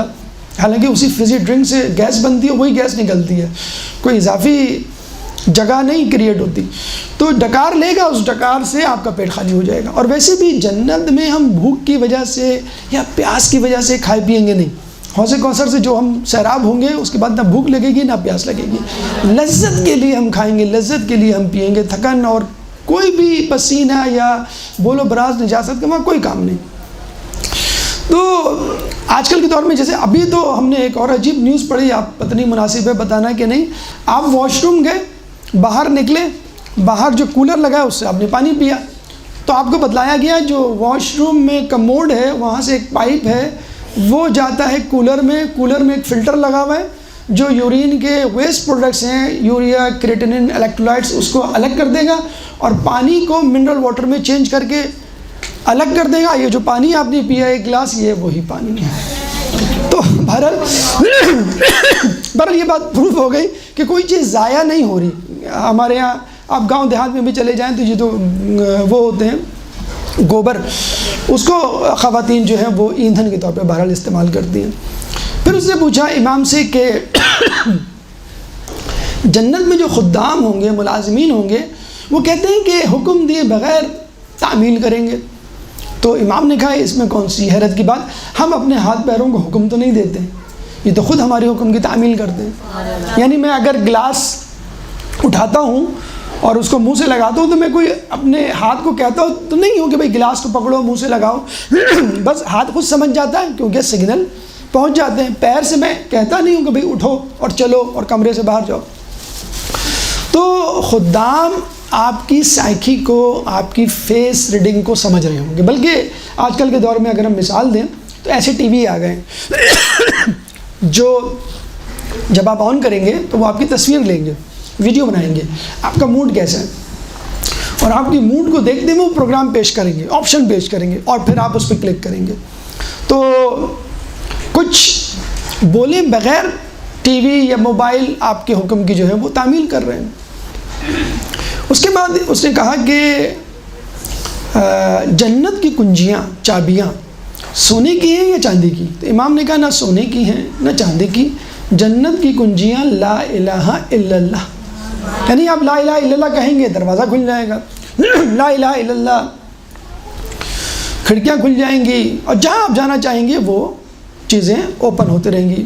اور اس میں کوئی ایسا وہ نہیں ہے اچھمبا۔ آج کل کے دور کے حوالے سے اگر ہم دیکھیں تو پاس ورڈ، آپ آن لائن بینکنگ کرتے ہیں، وہ کہتے ہیں بھائی 4 ڈیجٹ کوڈ آپ کے موبائل پہ بھیجا گیا ہے 8682، مثلا آپ نے لیا اور اس میں آپ نے وہ کیا تو وہ فوراً پہنچ جاتا ہے۔ اب آپ کہیں گے بھائی لکھنا تو پڑتا ہے، لیکن وہ بھی مسئلہ ختم ہو گیا، گوگل پہ جائیں، آپ لکھنے کی بجائے آپ بولیں فلاں منقبت خواہ کی، بلکہ یہ بھی بولنے کی ضرورت نہیں ہے، بس منقبت کے جملے 2 مصرے یا پہلا مصرع آپ بول دیں تو وہ گوگل، یوٹیوب پہ یا جہاں بھی ہوگا وہ فوراً آپ کو دے دے گا۔ تو جب ہم دنیا میں کچھ بول کر اپنے حکم کی تعمیل کر سکتے ہیں اور وہ چیزیں ہو سکتی ہیں، بلکہ آپ یہاں پہ چلے جائیں، آپ کے وادی حسین میں چلے جائیں، آپ جاتے ہیں قبر کے سامنے جا کے کھڑے ہوتے ہیں، لائٹیں آن ہو جاتی ہیں، اور جب وہاں سے نکلتے ہیں تو لائٹیں آف ہو جاتی ہیں۔ آپ بینک یا کسی کمپنی میں جاتے ہیں، دروازے خود بخود کھل جاتے ہیں، اور آپ کے جانے کے بعد دروازے بند ہو جاتے ہیں۔ تو یہ چیزیں تو دنیا میں آ گئی ہیں، تو جنت میں کون سا ایسا مسئلہ ہے؟ آپ امی ابو کے چہرے کو دیکھ کے پہچان جاتے ہیں کہ امی ابو ناراض ہیں یا امی ابو آپ سے خوش ہیں یا امی ابو جو ہیں وہ نماز کے لیے اٹھانے آئے، صرف دیکھ کے آپ پہچان لیتے ہیں۔ تو جنت میں بھی خدام ایسے ہی ہوں گے۔ جب سرجن سرجری کر رہا ہوتا ہے تو وہ صرف ہاتھ کیوں کرتا ہے؟ تو اس کے ہاتھ میں اسکیلپل، سیزر یا نیڈل جو بھی اس کو چاہیے ہوتی ہے، وہ پہلے سے اسسٹنٹ جانتا ہے کہ فرسٹ اسٹیپ میں یا پہلی مرتبہ ہاتھ پھیلائیں گے تو ان کو یہ دینا ہے، دوسرے اسٹیپ پہ یہ دینا ہے، تیسرے اسٹیپ پہ وغیرہ وغیرہ۔ تو جب دنیا میں یہ ہو سکتا ہے تو جنت میں کیوں نہیں ممکن ہے؟ جب راہب نے اتنے واضح، بیان اور کلیئر کٹ جوابات سنے تو وہ اپنی پوری جماعت کے ساتھ اسلام لے آیا۔ ایک درود پڑھ دیں محمد۔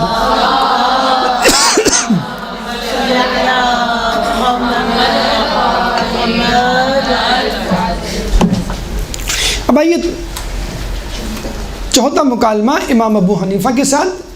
اچھا، امام ابو حنیفہ کے بارے میں آپ کو معلوم ہے کہ وہ 5ویں امام کے پاس آیا کرتے تھے علم حاصل کرنے۔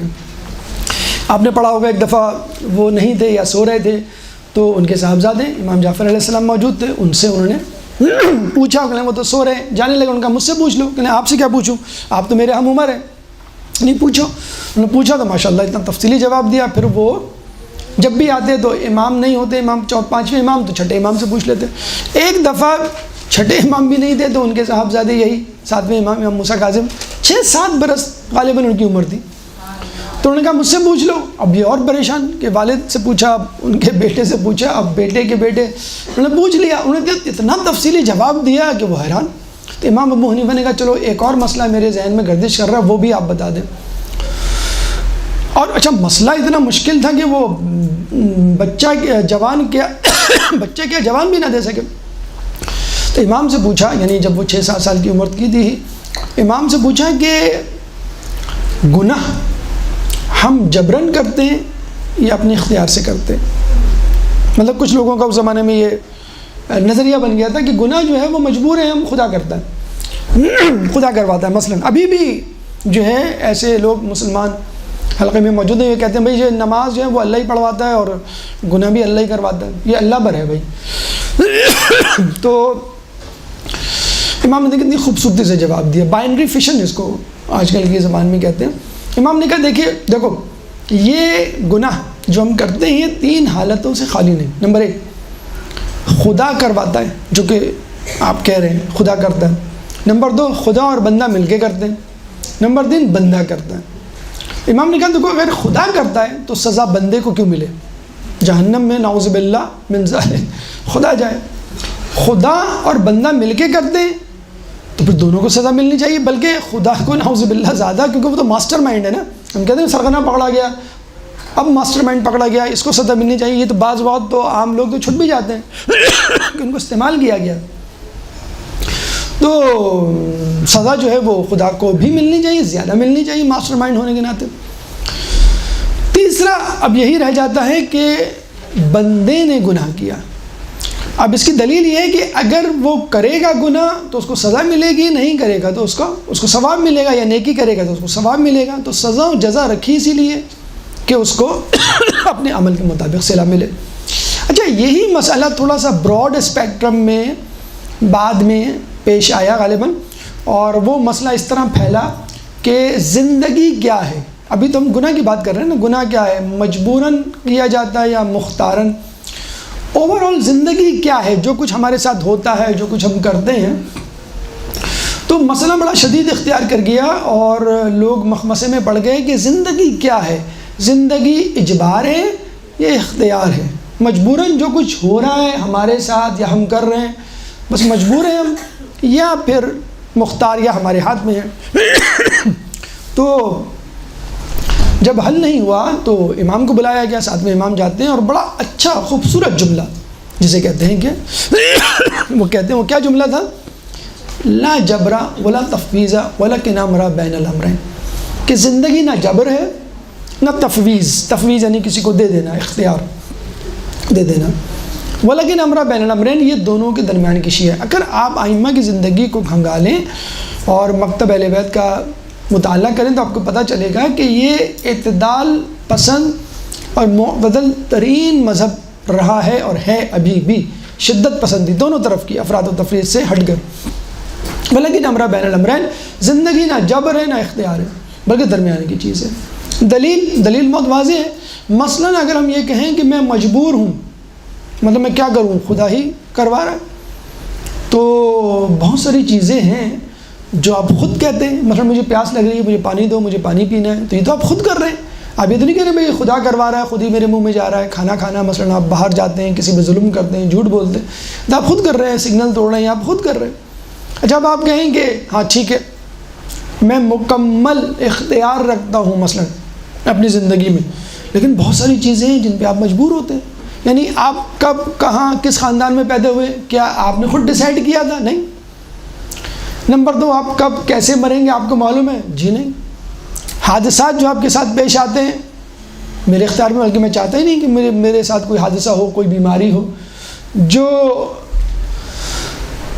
نیچرل ڈیزاسٹرز ہوتے ہیں، آفات و بلیات، یہ جو آتے ہیں، زلزلے اور سونامی اور سیلاب اور طوفان، یہ آپ کے اختیار میں ہے. آپ روک سکتے ہیں؟ نہیں، آپ نہیں روک سکتے. یہ دلیل ہے واضح طور پہ. مثالیں شرعی حوالے سے بہت سمپل کہ نیکیاں اور گناہ وہ ہمارے ہاتھ میں ہیں. یعنی گناہ میں جھوٹ چاہوں تو بولوں، چاہوں تو سچ بولوں، نماز چاہوں تو پڑھوں، چاہوں تو نہ پڑھوں. گناہ اور نیکیاں ہمارے ہاتھ میں ہیں. یعنی کچھ چیزیں ہمارے ہاتھ میں اور کچھ چیزیں اللہ کے ہاتھ میں ہیں.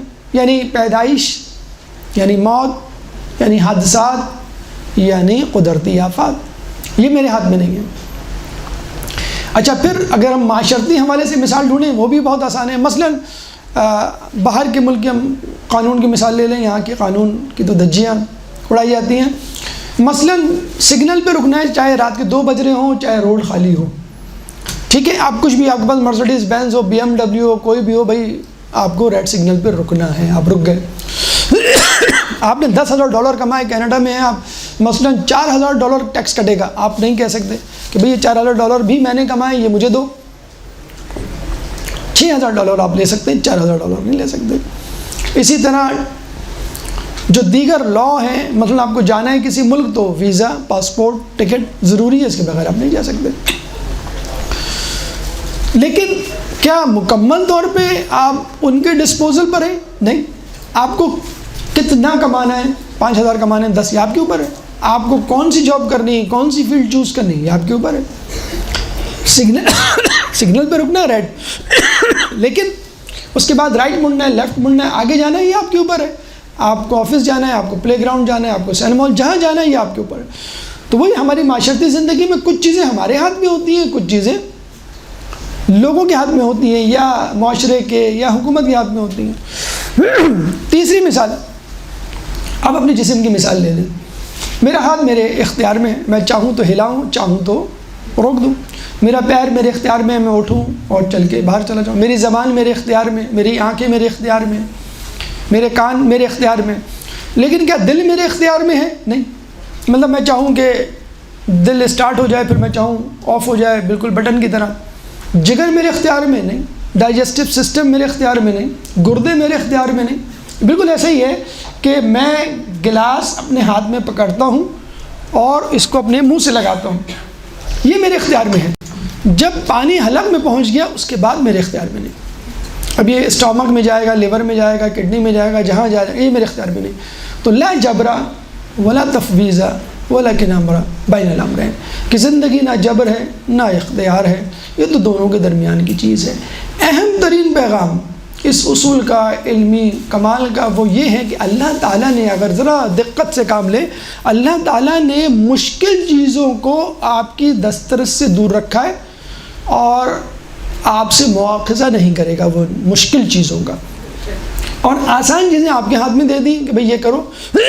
ان کا میں پوچھوں گا، مثلا حرام و حلال یہ آپ کے ہاتھ میں ہے. آپ چاہیں تو حلال کریں، آپ چاہیں تو حرام کریں. اب آپ کہیں بھائی آج کل کے دور میں بڑا مشکل ہے حلال حرام کا خیال رکھنا، نیکیاں کرنا بڑا مشکل ہے، گناہوں سے بڑا مشکل، بچنا مشکل ہے. ٹھیک ہے، آپ ایسا کریں، اللہ سے کہہ دیں حلال حرام کا جو ڈپارٹمنٹ ہے وہ آپ سے لے لیں، قدرتی آفات و بلیات، حادثات، یہ آپ کو دے دیں. کیسے مرنا ہے، کہاں پیدا ہونا ہے، کیا آپ یہ کام کر سکتے ہیں؟ اب ہم یہ کام نہیں کر سکتے. تو یہ تو خدا کا شکر ادا کریں جو آپ کہتے ہیں حلال حرام بڑا مشکل ہے. اللہ تعالیٰ نے لا یکلف اللہ نفسا الا وسعها، اللہ تعالیٰ کسی پر اس کی استطاعت سے زیادہ بوجھ نہیں ڈالتا. اس میں بھی ایگزمپشنز ہیں. مثلا بیمار ہیں، ٹھیک ہے، روزہ نہ رکھیں، مستطیع نہیں ہیں، مالی حیثیت نہیں ہے، ٹھیک ہے، ہم حج نہ کریں، وغیرہ وغیرہ. مشکل کام اللہ نے اپنے ہاتھ میں رکھ دیا ہے، اور ممکن کام جو آسان کام ہے وہ آپ کو دے دیا. اس کے علاوہ جو اہم چیز اس میں، ایک درود پڑھ دیں محمد والے اللہم صلی اللہ.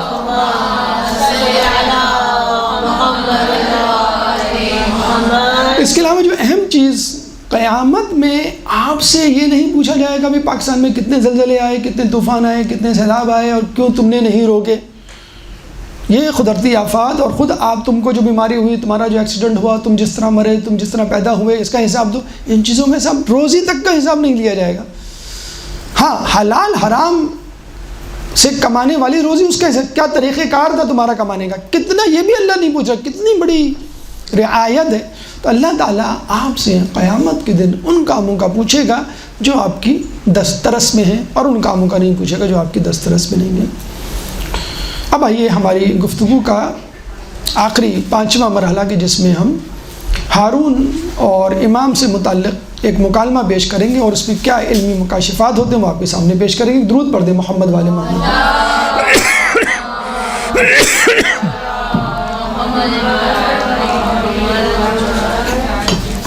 یہ امام کی جوانی کا زمانہ، ہارون رشید حج کرنے جاتا ہے۔ آپ کو معلوم ہے کہ بادشاہ نے وقت وی آئی پی پروٹوکول طلب کرتے ہیں، اور وہ کہتے ہیں کہ بھائی ایک اسپیشل ارینجمنٹ ہونا چاہیے ہمارا، لیکن حرم میں خدا تو سب کے لیے، مسجد سب کے لیے، اور حرم تو بدرجہ اولا سب کے لیے یکساں، لیکن بہرحال بادشاہ ہوتا ہے، اس سے کی زبان سے نکلا ہوا حرف جو ہے وہ قانون بن جاتا ہے۔ جب ہارون حج کرنے پہنچا تو اس نے کہا بھائی سب کو نکال دو، کوئی بھی طواف نہ کرے، بس میں اکیلا کروں گا تاکہ کمفرٹیبل وے میں جسے کہتے ہیں میں کر سکوں۔ امام جو ہے وہ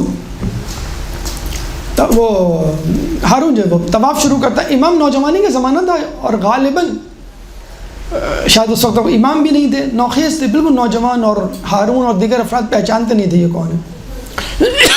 دیکھا تو وہ نوجوان ہارون کے آگے آگے طواف کر رہا ہے۔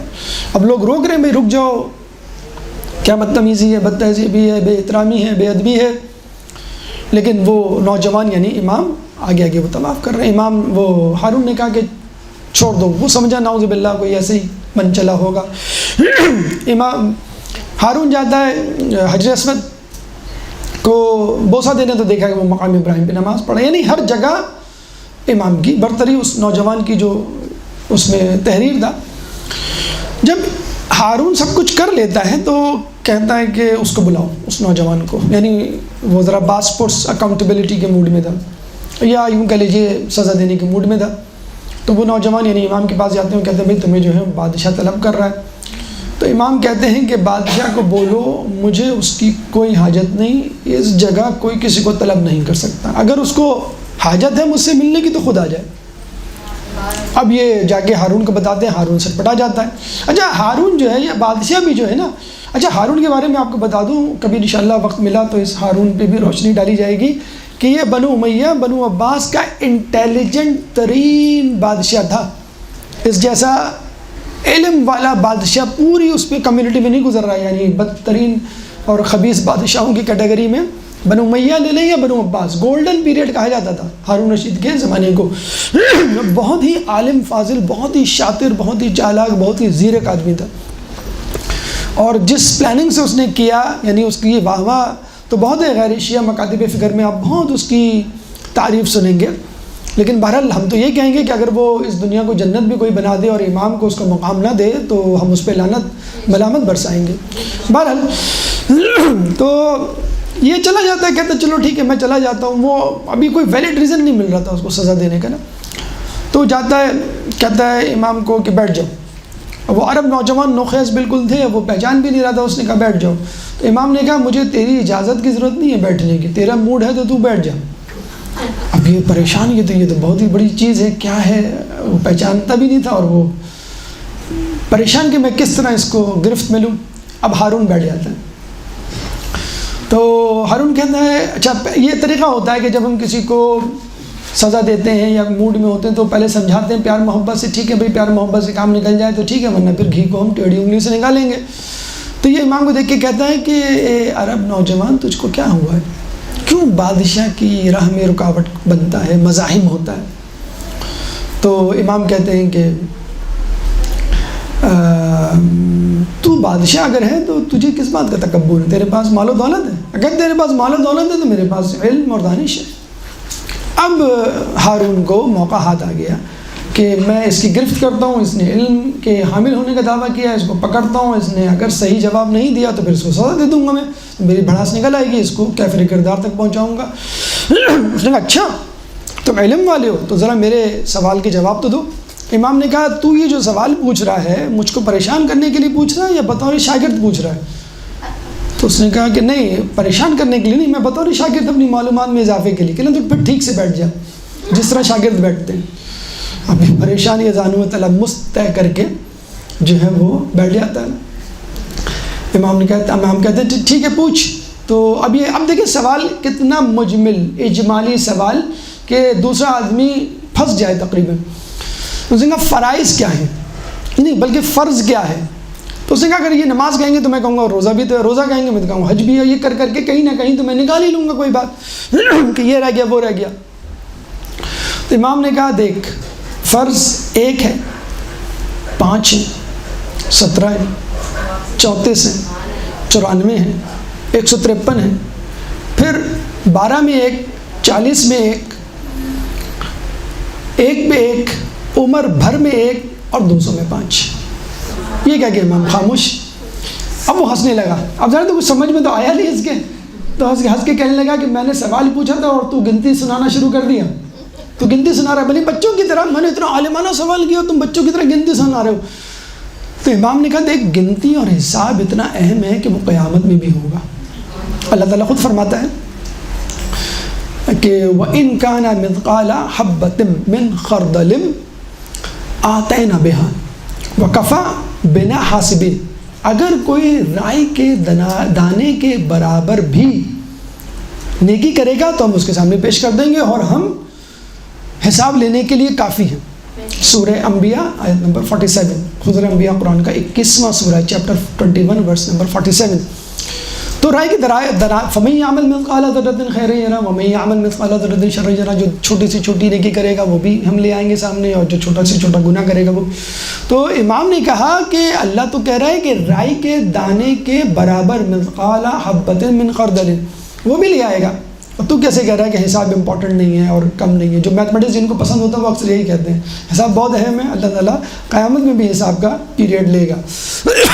تو اب جو ہے اس کو پریشانی، ہزیمت ہوئی، خجل ہوا کہ یہ کیا بدتمیزی، کیا بےہودگی ہے۔ اس نے کہا دیکھ سیدھا سیدھا اپنے جواب کی توضیح تشریح کر ورنہ تجھے میں قتل کر دوں گا۔ اب امام کے مسکرانے کی باری تھی، امام مسکرانے لگے۔ تو اچھا جیسے ہی اس نے یہ جملہ کہا کہ سیدھا سیدھا مجھے بتا دے تو نے کیا کہا ہے، تشریح کر دے ورنہ تجھے میں قتل کروا دوں گا، اسی وقت اس کے وزیر اس کے پاس آتا ہے، ہارون کے پاس، کہتا ہے کہ بادشاہ سلامت اس جگہ کی احترامی کے طور پہ اور خود اپنے منصب کے طور پہ ملحوظ خاطر رکھتے ہوئے اس کو معاف کر دیں۔ اب جب یہ سنا امام نے، امام مسکرانے لگے۔ ابھی بادشاہ مسکرا رہا تھا، اب امام مسکرانے لگے۔ تو اس نے کہا تو کیوں مسکرا رہا ہے؟ تو امام نے کہا میں یہ سوچ رہا ہوں تم دونوں میں سے جاہل کون ہے، زیادہ جاہل کون ہے؟ کیا مطلب؟ کہنے لگے وہ جاہل ہے جو یہ سمجھ رہا ہے کہ میری موت کا وقت آ گیا ہے اور تجھ سے درخواست کر رہا ہے اس کو معاف کر دیں، یا وہ جاہل ہے کہ میری موت کا وقت نہیں آیا پھر بھی میرے قتل کا حکم دے رہا ہے؟ اس نے کہا بہرحال اب کچھ بھی ہو، ماتھے پہ پسینہ اس کے کچھ بھی ہو تو یہ بتا جلدی سے ورنہ تو میں قتل کرواؤں گا۔ امام نے کہا دیکھ ایک دین اسلام ہے، جیسے امام نے پہلے بھی کہا کہ ایمان کے بغیر کوئی عمل قبول نہیں ہوگا، 5 وقت نمازیں ہیں، پھر 17 رکعتیں ہیں، 34 ان کی تکبیریں ہیں، اور 54 ایک دین ہے، 5 نمازیں ہیں، 17 رکعتیں ہیں، اور 34 سجدے ہیں، ہر رکعت میں 2 سجدے ہوتے ہیں، پھر 94 تکبیرات ہیں اور 153 تسبیحات ہیں، پھر 200 میں 12 میں ایک مہینے ماہ رمضان کے روزے ہیں، 40 میں 1 زکوٰۃ ہے، 200 میں 5 یعنی 40 کو 5 سے ضرب دیں گے تو پھر 5 آئے گا اس کا آنسر۔ عمر بھر میں 1 مرتبہ یعنی مستطیع ہوگا تو عمر بھر میں 1 مرتبہ حج ہوگا، 1 پہ 1 یعنی النفس بالنفس، سورہ مائدہ آیت نمبر 45 کہ نفس کے بدلے نفس، قصاص، جب کوئی قتل کرے گا تو اس کے قتل کے بدلے میں وہ شخص قتل ہوگا۔ اب یہ سنا تو اس کی زبان گنگ اور وہ بالکل لاجواب ہو گیا۔ خیر اس نے کہا کہ بھئی ان کو انعام دو، تو اس نے کہا ایسے تو انعام نہیں لوں گا، تو نے سوال کیا میں نے جواب دیا، اب میں سوال کروں گا تو جواب دے گا ورنہ 1 تھیلی اور دینی پڑے گی تجھے۔ اب یہ ہارون پریشان کہنے لگا اچھا پوچھو۔ تو اس نے پوچھا کہ میں نے فرائض کے بارے میں پوچھا، یہ سنت کے بارے میں، یا کچھ بھی کوئی بھی سوال کر لے گا اسی طرح کا۔ تو میں ٹھیک ہے پوچھو، زیادہ مجھے تھیلی دینی پڑے گی 1 ایکسٹرا۔ تو امام نے کہا یہ بتا گوبر کا جو کیڑا ہوتا ہے گبریلا، اس کی ماں اس کو دودھ پلاتی ہے یا دانہ چگاتی ہے؟ اب یہ سن کر غصے میں بھر گیا کہ میں بادشاہ ہوں، میں نے تم سے اتنا اچھا سوال پوچھا، سوبر سوفسٹیکیٹڈ، تم بھی اسی طرح کا سوال پوچھو، یہ کیا گوار جاہلوں کی طرح یہ گبریلا جانور جو گوبر کا کیڑا ہے، مجھے گوبر سے کیا کام؟ تو امام نے کہا دیکھ رسول کی حدیث ہے جب آدمی کو کسی قوم کا حاکم بنایا جاتا ہے تو اس کو اس کے مطابق عقل دی جاتی ہے، تو میں بھی تیری حکومت میں شامل ہوں، تجھے میری عقل اور میرے سوال کا تو جواب دینا پڑے گا عقل کے مطابق۔ اب وہ پریشان کہنے لگا بھائی دوسری تھیلی بھی لے آؤ، یہ اس کا تو مجھے نہیں جواب معلوم، تم ہی بتا دو۔ کہنے لگے گبریلا جانور کی جو غذا ہے وہ مٹی ہوتی ہے، وہ مٹی کھاتا ہے، بس اسی سے زندہ رہتا ہے، نہ اس کی ماں اس کو دانہ چکاتی ہے نہ دودھ پلاتی ہے۔ یہ کہہ کے امام چلے گئے، پیچھے پیچھے تھیلیاں لے کر اس کا غلام جاتا ہے، پھر واپس آتا ہے کہ بادشاہ آپ کو نہیں معلوم یہ شجر طیبہ رسول اکرم کے خانوادے کے امام، اللہم صلی۔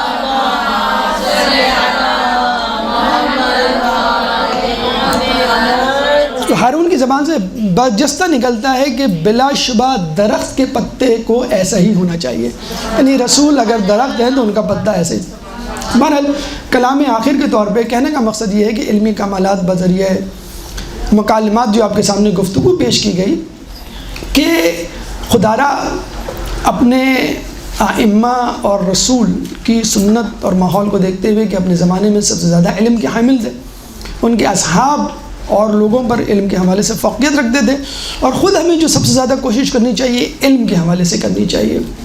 امام جب آئیں گے تو وہ اپنے چاہنے والوں کے سر پہ ہاتھ رکھیں گے، ان کی عقل کامل ہو جائے گی اور علم 2 حروف سے 27 حروف تک ایک دم پہنچ جائے گا۔ لیکن کون لوگ ہیں جن کے سروں پہ ہاتھ رکھیں گے اور وہ ایک دم سے جسے کہتے ہیں کہ ان کی عقل کامل، جو ابھی سے مدرسوں کا رخ کرتے ہیں، مجلسوں میں بیٹھتے ہیں، کتابوں کو پڑھتے ہیں اور جستجو میں رہتے ہیں۔ اور دوسری بات یہ ہے کہ معرفت الہی اپنے اندر پیدا کیجئے، کیونکہ معرفت الہی ہر کسی کے بس کی بات نہیں۔ ہر شخص دعویٰ کرتا ہے میں اللہ سے محبت کرتا ہوں، لیکن کیا وہ حقیقی طور پر معرفت رکھتا ہے؟ یعنی فیضان یا فائدہ تو حاصل ہو رہا ہے اس کو توحید کا اور خدا کا، لیکن معرفت ہے وہ اس کا فقدان ہے۔ اللہ اگر توفیق نہ دے، انسان کے بس کا کام نہیں، فیضان محبت عام صحیح، عرفان محبت عام نہیں۔ اللہ تعالیٰ سے دعا ہے کہ جو کچھ پڑھا سنا اس پہ عمل کرنے کی توفیق عطا فرما، تعلیمات اہل بیت پر چلنے اور اس کو پھیلانے کی توفیق عطا فرما، جو پریشان حال ہیں ان کی پریشانی کو دور فرما، جو بے روزگار ہیں ان کو رزق حلال عطا فرما، جو رزق حلال کما رہے ہیں ان کو رزق حلال میں برکت عطا فرما، جو زندان میں ہیں ان کو رہائی عطا فرما، جو مقروض ہیں ان کے قرضوں کو عطا فرما، جو گمشدہ ہیں ان کو ان کے پیاروں سے ملا، جو سفر میں ہیں ان کو منزل عطا فرما، کرونا جیسے متعدی بیماری سے ہم سب کو محفوظ فرما، دنیا کے کونے کونے میں جہاں جہاں مسلمان ظلم و ستم کا نشانہ بنے ہوئے ان سے ظلم و ستم کو دور فرما، ایمان کے ظہور میں تعجیل فرما، ہمیں ان کے انصار و اعوان میں شامل فرما۔ ربنا تقبل منا انک انت السمیع العلیم وتب علینا انک انت التواب الرحیم برحمتک یا ارحم الراحمین۔